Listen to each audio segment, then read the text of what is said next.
Namaste and welcome back to Organizopedia, your go-to channel for simple and effective home organization solutions. क्या आपको अक्सर matching bedsheets ढूंढने में परेशानी होती है या टॉवल्स की पाइल में अपने काम का टॉवल खोजना पड़ता है? एक क्लटर्ड लिनन क्लॉजेट सिर्फ मैसी नहीं लगता बल्कि टाइम वेस्ट भी करता है और काफ़ी चीज़ें ऐसे ही बेकार पड़ी रह जाती हैं। आज के वीडियो में हम बात करेंगे लिनन क्लॉजेट को ऑर्गेनाइज करने की ज़रूरत क्यों होती है। प्रॉपर ऑर्गेनाइजेशन ना सिर्फ आपका टाइम बचाता है बल्कि आपकी डेली रूटीन और घर को ज़्यादा फंक्शनल और स्ट्रेस फ्री भी बनाता है। तो चलिए एक्सप्लोर करते हैं कैसे एक टाइडी लिनन क्लॉजेट आपका घर और दिमाग दोनों ऑर्गेनाइज रखता है।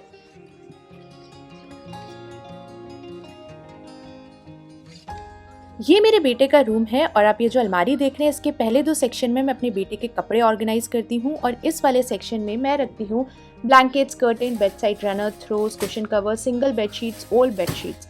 और इसी वजह से क्योंकि यहाँ पर बहुत सारा सामान स्टफ्ड रहता है तो इसे मुझे टाइम टू टाइम ऑर्गेनाइज करना पड़ता है। तो आज इस अलमारी को पूरा खाली करके इसे अच्छे से क्लीन करूँगी और मेजर जितनी भी चीज़ें मैं यहाँ पर ही ऑर्गेनाइज करूँगी। उसी के साथ साथ ये बेड भी मेरे बेटे के रूम में है तो इस बेड बॉक्स को भी मैं पूरा खाली करके इसे भी अच्छी तरीके से ऑर्गेनाइज करूँगी, जो कि आगे आप इस वीडियो में देख पाएंगे। फर्स्ट स्टेप लिनन क्लॉजेट को ऑर्गेनाइज करने में है कि हम इसे कैटेगराइज करें। तो मैंने टोटल 12 कैटेगरीज में इनको डिवाइड किया है।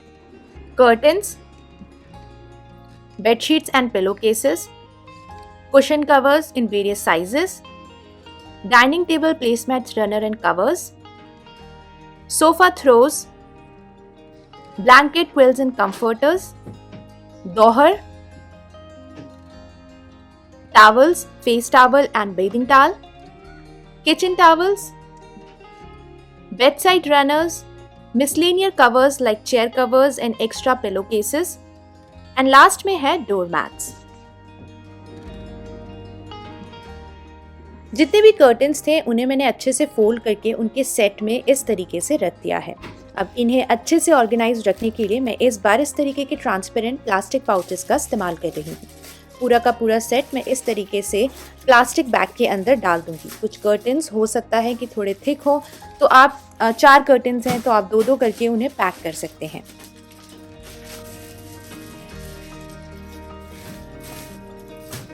This is for the first time I'm keeping these curtains in transparent pouch. Earlier I used to keep these curtains like this और पूरा का पूरा पाइल बाहर आ जाता था, लेकिन अब ऐसा बिल्कुल नहीं होता है। So you can also give this hack a try and let me know क्या आपके लिए भी ये काम करता है या नहीं।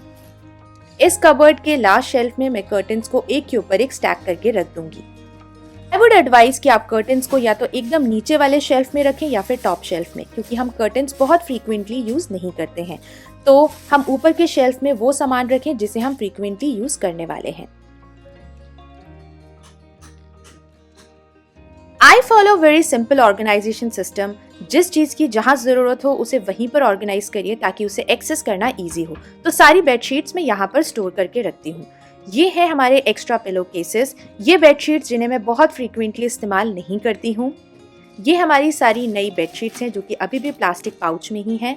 ये है सिंगल बेड की बेडशीट्स और ये बेडशीट्स हैं जिन्हें मैं बहुत फ्रीक्वेंटली यूज़ में लाती हूँ। तो फोल्ड करते टाइम मैं बहुत छोटा सा एक रेक्टेंगुलर फोल्ड में उसे फोल्ड करती हूँ ताकि उसे हम बहुत आराम से एक के ऊपर एक स्टैक करके रख पाएं और पिलो केसेस भी इन बेडशीट्स के अंदर ही रहते हैं। कपड़ों को फोल्ड करने की जो टेक्निक है उसे मैंने बहुत ज़्यादा सिंपल कर दिया है ताकि जब कपड़े वॉश होके आए तो उन्हें फोल्ड करने में बहुत ज़्यादा टाइम ना वेस्ट हो। इस बास्केट के अंदर जितनी भी extra pair of pillow cases हैं उन्हें सेट में रख देती हूँ और इससे इसे निकालना भी काफ़ी ज़्यादा ईजी हो जाता है। अब इस जगह पर हम जितने भी हमारे डबल बेड की बेडशीट्स हैं बेडरूम की स्पेशली, उन्हें मैं यहाँ पर रखती हूँ। नई या जिन बेडशीट्स को मैं बहुत फ्रीक्वेंटली इस्तेमाल नहीं करती हूँ उन्हें पीछे की तरफ रख देती हूँ।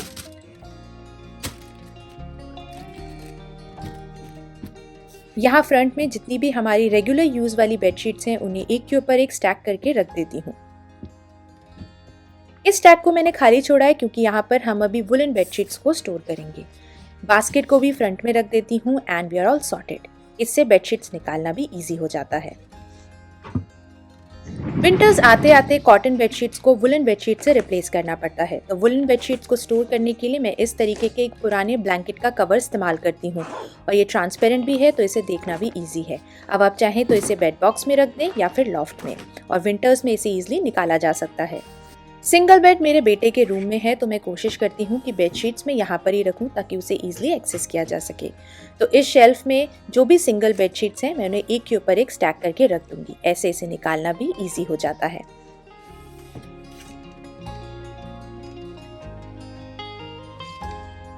कुशन कवर्स को ऑर्गेनाइज करने के लिए मैं बड़े बिन या फिर बास्केट का इस्तेमाल करती हूँ। जैसे कि मैंने बोला, मैं बहुत सिंपल टेक्निक से कपड़ों को फोल्ड करती हूँ। तो अगर आप कोई सेपरेट वीडियो चाहते हैं कि कैसे मैं कपड़ों को फोल्ड कर रही हूँ तो कमेंट सेक्शन में ज़रूर बताएं। अब सारे के सारे कुशन कवर्स को मैंने सेट में अच्छी तरीके से फोल्ड कर दिया है, तो इस बास्केट में मैं उसे फाइल सिस्टम में रख दूंगी।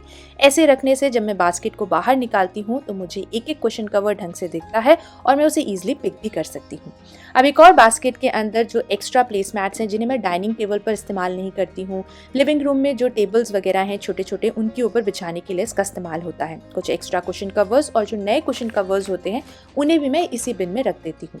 क्योंकि ये स्टैकेबल बिन नहीं है तो जब इसे हम स्टैक करते हैं तो ये अच्छे से स्टैक नहीं होता है। नई बिन परचेज करने की जगह आई थॉट क्यों ना एक स्टर्डी कार्डबोर्ड का जो टुकड़ा है उसे कट करके ऐसे रख दिया जाए और इसके ऊपर ये बहुत आराम से स्टैक हो जाती है।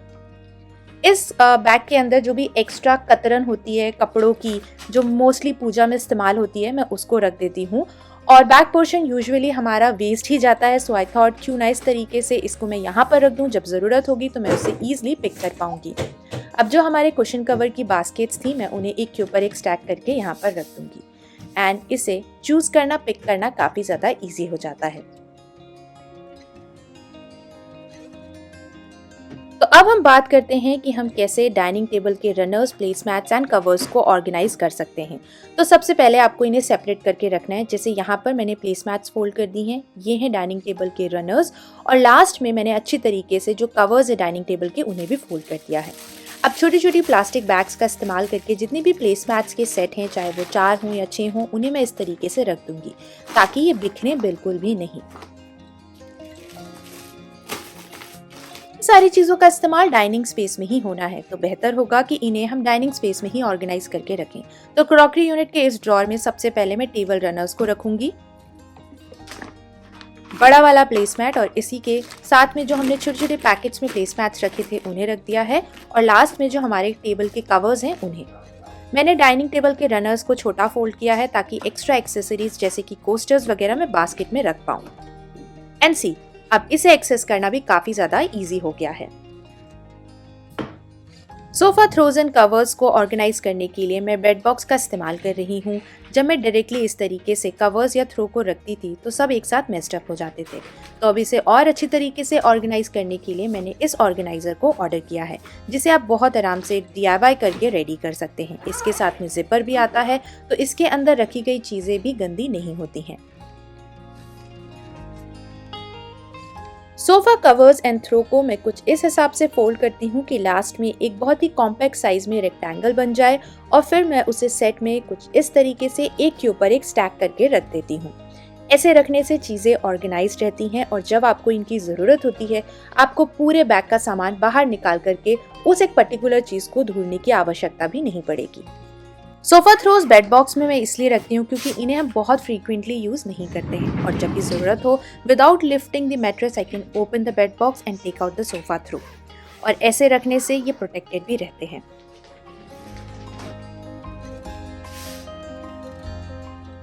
जब भी हम नया ब्लैंकेट परचेज करते हैं वो ऐसे ट्रांसपेरेंट पाउच में आता है, तो पाउच का इस्तेमाल करके आप ब्लैंकेट्स को डस्ट से प्रोटेक्ट कर सकते हैं। ऑर्गेनाइज करने के लिए लॉफ्ट या फिर टॉप शेल्फ का इस्तेमाल किया जा सकता है। इफ फॉर सम रीजन अगर कवर खराब हो जाए तो आप इस तरीके के प्लास्टिक ब्लैंकेट कवर्स बहुत आराम से अमेज़न से परचेज कर सकते हैं। इसके अंदर आप पतले वाले 2 से 3 क्विल्ट या कंफर्टर बहुत आराम से रख पाएंगे। इसके साथ में बेल्ट भी है और ये ट्रांसपेरेंट है, तो जब आप इसे स्टोर करके रखेंगे तो आप इसे ईजिली देख भी पाएंगे।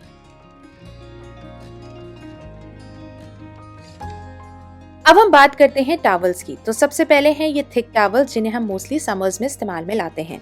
ये माइक्रोफाइबर या फिर जो थिन टॉवल्स हैं इन्हें ट्रैवलिंग या विंटर्स में इस्तेमाल में लाते हैं क्योंकि ये ईजिली ड्राई हो जाती हैं।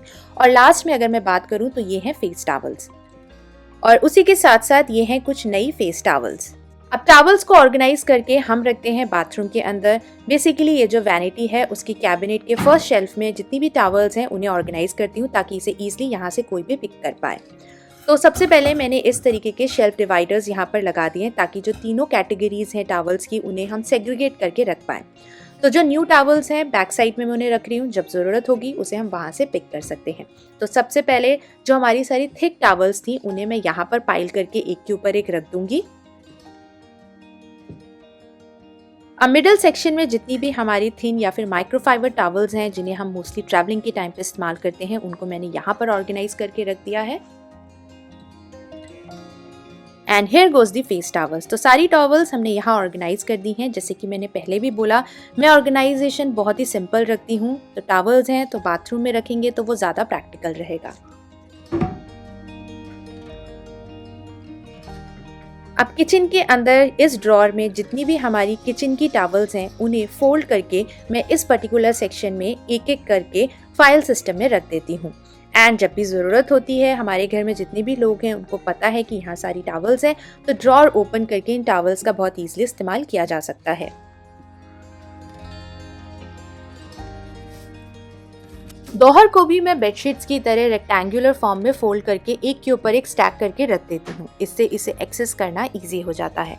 अब इस सेक्शन में इस कैबिनेट के अंदर जितनी भी दोहर्स हैं उन्हें मैं रख दूंगी। तो यहाँ पर मैं एक के ऊपर एक बहुत सिंपल तरीके से इसे रख रही हूँ और ऐसे रखने से इसे बहुत ईजिली जब भी पिक करना होगा यहाँ से ईजिली कोई भी इसे पिक कर सकता है। बात करते हैं रग्स एंड रनर्स की। तो इन दोनों ही चीज़ों को मैं सिंपलेस्ट फॉर्म में फोल्ड करके एक के ऊपर एक स्टैक करके रख देती हूँ। जहाँ जिस शेल्फ में मैंने दोहर रखे थे वहीं पर ही मैं रनर्स को भी रख रही हूँ एक के ऊपर एक स्टैक करके। जो हमारे एक्सपेंसिव कारपेट्स होते हैं जिन्हें हम बेसिकली रोल करके रखते हैं ताकि वो ख़राब ना हो, मैं उन कारपेट्स का इस्तेमाल कभी नहीं करती हूँ। Instead of that I use these kind of rugs जो कि हमारे लोकल आर्टिशंस होते हैं। स्पेशली यूपी में एक जगह है भदोई करके, वहाँ पर बनते हैं। तो इन कारपेट्स को हम ईजिली ऐसे फोल्ड कर सकते हैं एक छोटे से रेक्टेंगुलर फॉर्म में, और उसे फोल्ड करके मैं इस तरीके से जो हमारा बेड बॉक्स है उसमें रख देती हूँ ताकि जब भी मुझे इसे पिक करना हो मैं ईजिली पिक कर पाऊँ। काफ़ी लो मेंटेनेंस होते हैं और इस तरीके से जो हमारे लोकल आर्टिशंस हैं हम उन्हें सपोर्ट भी करते हैं। तो जितने भी कारपेट्स हैं उन्हें आप चाहें तो बेड बॉक्स में रख दें या फिर लॉफ्ट में।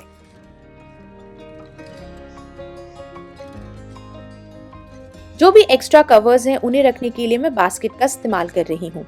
कार्डबोर्ड के छोटे छोटे पीसेस कट करके मैंने उनसे DIY लेबल बनाया है और थ्रेड की हेल्प से बास्केट पे ऐसे टाई कर दिया है। अब जो भी एक्स्ट्रा चीज़ें हैं जैसे कि चेयर के कवर्स वगैरह हैं तो उनके लिए शेल्फ डेडिकेट करने की ज़रूरत नहीं है। तो मैं ऐसे बास्केट में उन्हें फाइल सिस्टम में रख देती हूँ। कुछ और एक्स्ट्रा कवर्स अप्लायंसेस वगैरह ढकने के लिए या फिर जो एक्स्ट्रा पिलो केसेस वगैरह होते हैं उनको भी मैं इस तरीके से बास्केट में रख रही हूँ। और लास्ट में जो भी हमारे पूजा के आसन होते हैं, मंदिर में रखते हैं जिन आसन को, मैंने उनको भी एक बास्केट में ही इस तरीके से फाइल सिस्टम में ऑर्गेनाइज करके रख दिया है। अब इन तीनों बास्केट को हम जो हमारी ये अलमीरा है उसके अंदर रखने वाले हैं। तो यहाँ पर आप इस शेल्फ में देखेंगे फ्रंट में कुछ स्पेस खाली है, तो इन बास्केट को अब मैं यहाँ पर रखने वाली हूँ। तो यहाँ सबसे पहले मैंने चेयर कवर्स रखे हैं और नेक्स्ट इसी के बगल से जो एक्स्ट्रा पिलो केसेस थे उस बास्केट को रख दूंगी। और अब इन बास्केट्स को आराम से हटा करके पीछे की चीज़ों को एक्सेस भी किया जा सकता है। और नीचे मंदिर के आसन रख रही हूँ और इसी के साथ साथ जो हमारी कैबिनेट है वो कम्प्लीटली ऑर्गेनाइज हो गई है। अब बारी आती है इसे अच्छे से लेबल करने के लिए। अगेन कार्डबोर्ड के छोटे छोटे पीसेस कट करे हैं, उसमें जो भी सामान रखा हुआ है उसको लिख करके मैं उसके ऊपर टेप लगा रही हूँ। आप चाहें तो डबल साइडेड टेप का इस्तेमाल भी कर सकते हैं। तो बेडशीट्स हैं यहाँ सिंगल बेड की, तो उसके जस्ट ऊपर मैं यहाँ पर सिंगल बेड की जो बेडशीट्स हैं उसको लेबल कर दूंगी ताकि अब मेरे साथ साथ अगर घर के किसी और मेंबर को भी इन चीज़ों को एक्सेस करना हो तो वो उसे यहाँ से पढ़ के ईजिली एक्सेस कर पाएगा। तो हमारी ये जो कैबिनेट है लिनन वाली, उसे मैंने कम्प्लीटली ऑर्गेनाइज कर दिया है।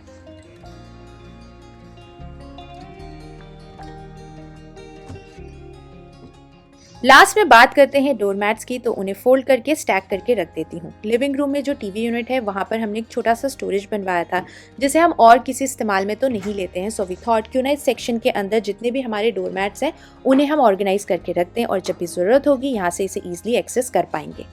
ये था आज का video on linen closet organisation. I hope ये टिप्स आपके काम आएंगे और आपका लिनन क्लॉजेट अब ज़्यादा फंक्शनल और स्ट्रेस फ्री बनेगा। रिमेंबर, एक ऑर्गेनाइज स्पेस सिर्फ आपका घर ही नहीं बल्कि आपका दिमाग भी क्लियर करता है। और अगर आपके पास अपने लिनन क्लोजेट को ऑर्गेनाइज करने के कोई और यूनिक आइडियाज़ हैं तो उन्हें कमेंट सेक्शन में ज़रूर शेयर करें। मैं उन्हें ट्राई करने के लिए काफ़ी ज़्यादा एक्साइटेड हूँ। See you next time, till then enjoy, take care and bye bye.